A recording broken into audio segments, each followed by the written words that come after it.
Please, Professor Waldemar, highlights on dementia. For the invitation, can you all hear me? Yes. We also some figures for dementia because before starting and announcing some reviews from the conference, I think it's very important that you all know the challenge that every country in the world is facing, particularly low and middle income countries in the world, namely a significant and very pronounced increase of the number of people with dementia from now on until 2050 or 2050 now. So we are expecting in the world 131 million people with dementia in 2050 as compared to 46 million at this moment. And the main part of the increase in incidence will be in Asia, as you can see, but also in Western Europe, where we are right now.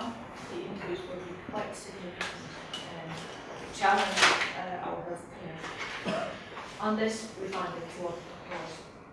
Excuse me, could you please use a microphone because when I change it's not very clear. It's on. Okay, you can hear me better now? Yeah. Okay. So, and of course, with an increased number of people with dementia, the societal cost of dementia also will grow rapidly. From an estimated $880 billion in the global economy right now.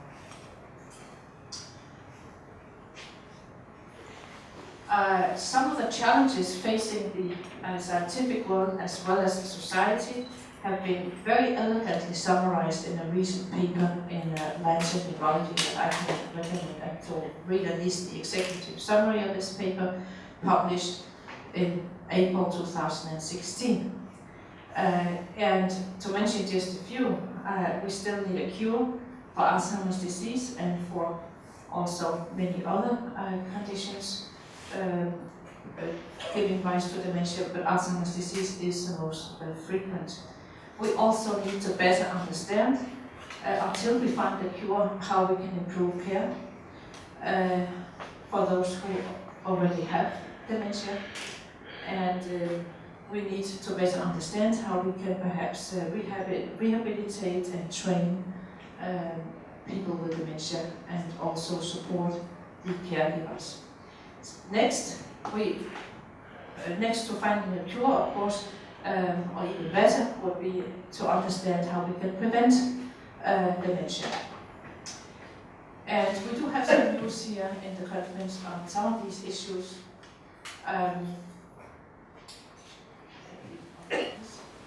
As we speak here, Professor Philip Shelton from Amsterdam is presenting his plenary talk on imaging in dementia, and he very kindly gave me one of his slides, and which demonstrates that we now with advanced imaging are able to very accurately diagnose Alzheimer's disease early in the course of the disease and also understand better how it progresses. So about 10 years ago, a new method for imaging, PET imaging, was developed, a method that can assess the amount of amyloid in the brain. Amyloid is one of the bad proteins in the brain.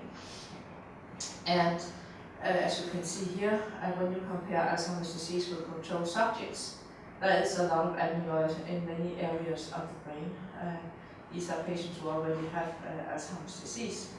Now it is possible with some very new methods, not available in all the imaging centers yet, but only for research a few places, to actually image the other bad protein in Alzheimer's disease, which is called tau.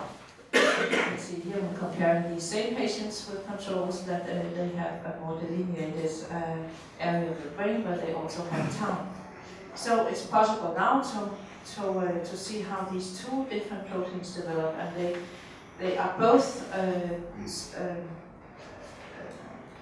methods, both proteins actually now are important in terms of finding a cure, because there are companies developing drugs trying to lower the amount of amyloid already over the past decade. This has been attempted, and now also companies trying to lower the tau in the brain. So such imaging methods are crucial to help finding a cure, to help identify the patient who should try the new treatments, and to also assess and monitor treatment effects. In terms of prevention, I just found this study here very interesting. A study from Finland and Sweden. An epidemiological study where they interviewed people about lifestyle factors midlife, and about 20 to 30 years later had MRI scans of their brains. And as you can see, they found that a very interesting result, that moderate midlife coffee drinking, I think it's 5 to 6 cups per day, was associated with lower medial temporal lobe atrophy. This means that the temporal lobe, which is responsible for memory and which is a part of the brain that is first affected in Alzheimer's disease, actually is bigger if you drink coffee. And perhaps that may explain why in some other studies coffee has been shown to maybe lower the risk of dementia.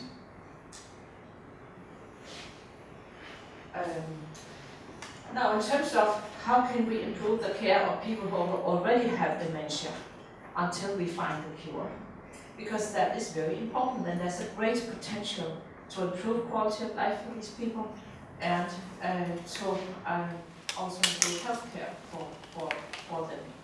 A Swedish study based on the Swedish Dementia Registry called Sweden, and this was a poster presented here at the conference, were able to extract data on atrial fibrillation.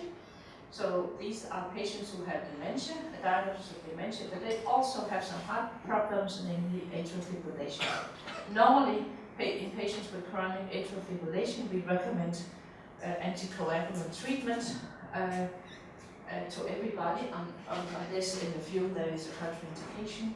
But patients who also have a diagnosis of dementia, only 40% of them get this preventive treatment, which is thought to be important. So this is just one example of many that patients with dementia are not given the same level of treatment as people without dementia. Another one from my own group here demonstrates that the other problem that people with dementia sometimes get too much medication for medication that is not good for them. So antipsychotic treatments in patients with dementia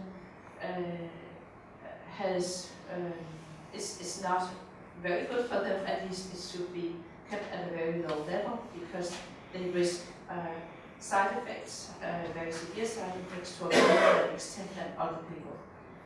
So although a few people with dementia actually need this treatment, it should not be given to everybody.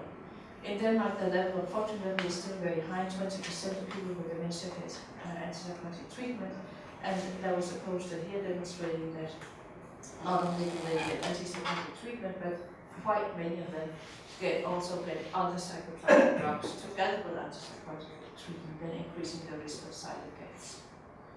So, yeah, thank you. Thank you very much. Thank you very much, Professor Waldemar. As I had explained before, 1, 2, 3 pressing questions now, because Professor Waldemar will have to leave, but she will take on questions later on or by phone if you wish. That she was kind enough to provide her phone number, so anybody who wants to, yeah, please go ahead. Thomas Müller, Medicine, Germany. So I just have dementia people with atrial don't get anticoagulation, so much anticoagulation. So what is the reason for it? Well, in this particular study, the researchers were not able to see what is the reason. This is a so-called register-based study, so you can only see sort of raise a question. But what do you think? My thoughts are that people with dementia they do not, they are not active themselves in requesting healthcare. So first of all, even if they have a diagnosis, they are not able to look on the internet, for instance, to see what could be the best treatment for my condition. They may even forget that they have a diagnosis of atrial fibrillation, and so they are not able to discuss it with their family either. And even worse, perhaps, still doctors and nurses tend to think that people with dementia it's not really worthwhile treating them because it's a hopeless condition. But still, we do need to care for these patients better because you should prevent further strokes and perhaps also long life MDI and other conditions that can be prevented by anticoagulants.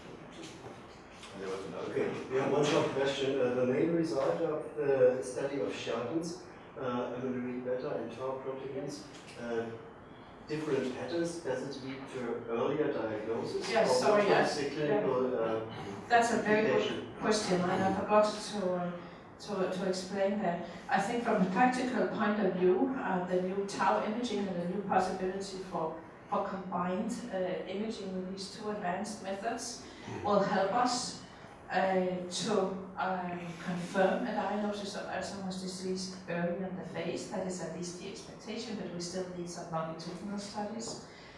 And second, and which is also very important, it will help us differentiate Alzheimer's disease from some of the more rare frontotemporal dementias. We heard that in the presentation from Professor Benton yesterday. So for instance, semantic dementia and primary progressive aphasias can now be distinguished from one another and from Alzheimer's disease with a combination of these two imaging methods. Perhaps the last question. We're just wondering, in light of this new study on coffee, what should doctors recommend to patients in terms of the consumption of caffeine? Well, I think many patients ask their doctors for advice, so that's a very good question. I think based on what we know, I think it's not dangerous to have coffee, and so if people are worried about drinking coffee, whether that may be hazardous to your health, I think you can explain that that is not the case. But on the other hand, you cannot be guaranteed a life without dementia from drinking coffee. That would be my response. Hypertension might be an issue, yes, when you drink a lot of Yeah, if it's too much. Yeah, this was moderate coffee drinking.